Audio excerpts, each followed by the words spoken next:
Welcome to Compatible Minds, where we help you align your mindset, habits, and inner world for real growth. Before we dive in, hit like and subscribe to Compatible Minds.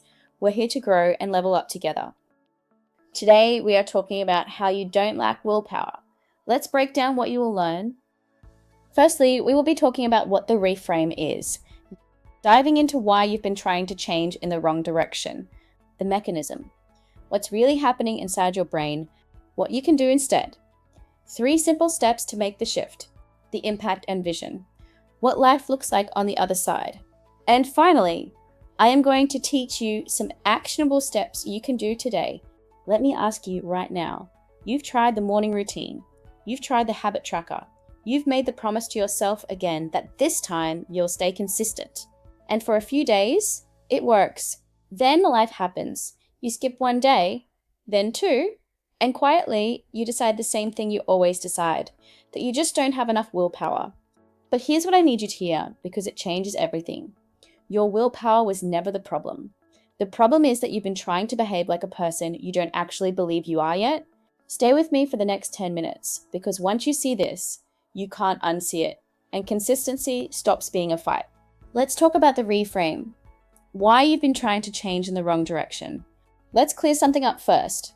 Willpower is real, but it's a terrible foundation. Think of it like your phone battery. Every decision, every temptation, every should I or shouldn't I drains it a little. By the end of a hard day, the battery's flat, and that's exactly when you reach for the snack. Or you skip the workout. Or you scroll instead of doing the thing you said mattered.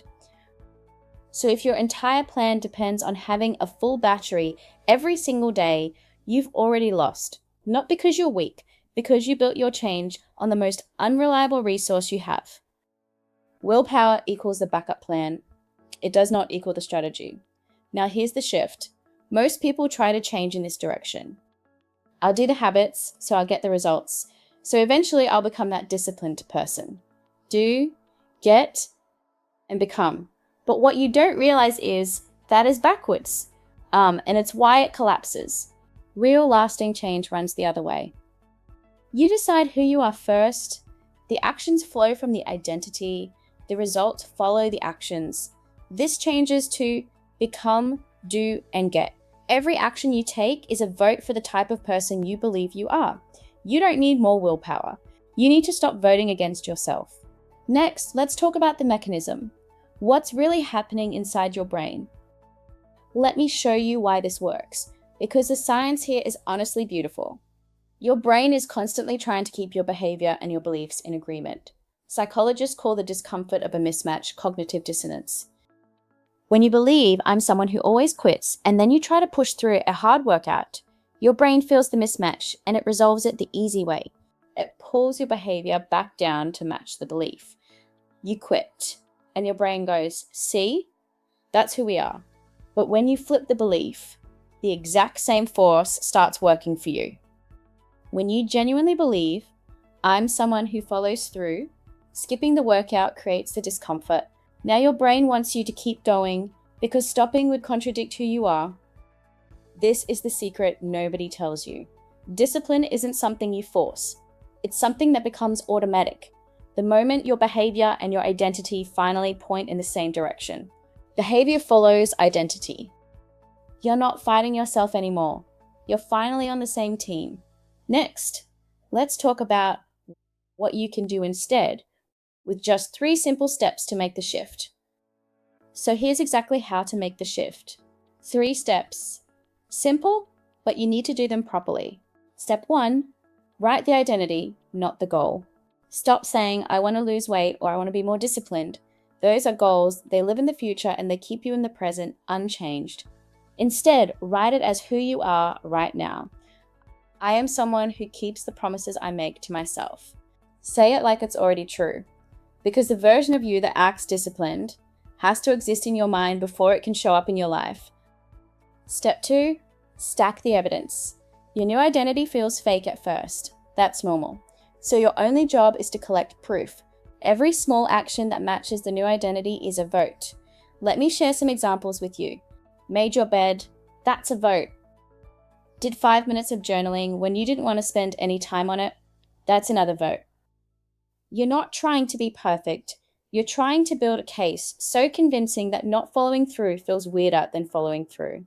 Most people quit right before the evidence tips. Don't be most people. Step 3. Run every decision through one question in the moment that you don't feel like it, and there will come a moment when you will not feel like it. Don't ask, do I have the willpower for this? Instead, ask yourself, what would the person I'm becoming do right now? That single question moves the decision out of your tired, depleted willpower battery and into your identity, which never runs flat. The disciplined version of you doesn't need motivation. They just act in character. Identity, evidence, the question, that's the whole system. Next, let's talk about the impact and vision, what life looks like on the other side. I want you to imagine something for a second. Imagine waking up and the workout isn't a battle because you have the mindset and belief system of course I train. That's just who you are. The healthy meal isn't a sacrifice. The focus work isn't forced, not because you found some endless supply of willpower, but because you stopped relying on it altogether. That's what's on the other side of this shift. A life where consistency isn't exhausting because you're no longer dragging yourself toward a person you're not. You're simply being the person you've already decided to be. You don't rise to your goals. You fall to your identity. Remember, your goals don't pull you forward. Your identity holds you steady. And that is the work that actually lasts. So before you click away and let this become just another video you watched instead of used, let's make it real. One step. Right now, here's something you can do today.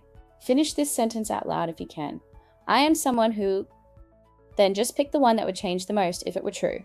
For example, I am someone who keeps my promises to myself. Or, I am someone who does the hard thing first. Whatever yours is, say it like it's already true. Then today, before you sleep, do one tiny thing that proves it. Not a perfect day, not a life overhaul. One small vote. For example, 2 push-ups, 1 page, 1 hard conversation you've been avoiding. That single action is you telling your brain, this is who I am now. Let's lock in what actually matters from today. Number 1, willpower was never the problem. It's a battery that drains a backup plan, not a strategy. Number 2, behaviour follows identity, not the other way around. You don't rise to your goals, you fall to who you believe you are. Number 3, every small action is a vote. You're not chasing a result, you're building evidence for a new identity. And finally, number 4, change the question. Not do I have the willpower, but what would the person I'm becoming do right now? So right now, choose one identity statement today, just one, and tell me your I am someone who statement in the comments below. Let's make it real. And if you're ready to bring more calm, focus, and intention into your daily routine, I created a 30-day system to help you build that one small step at a time. You can find the link in the description. Thank you so much for joining me today.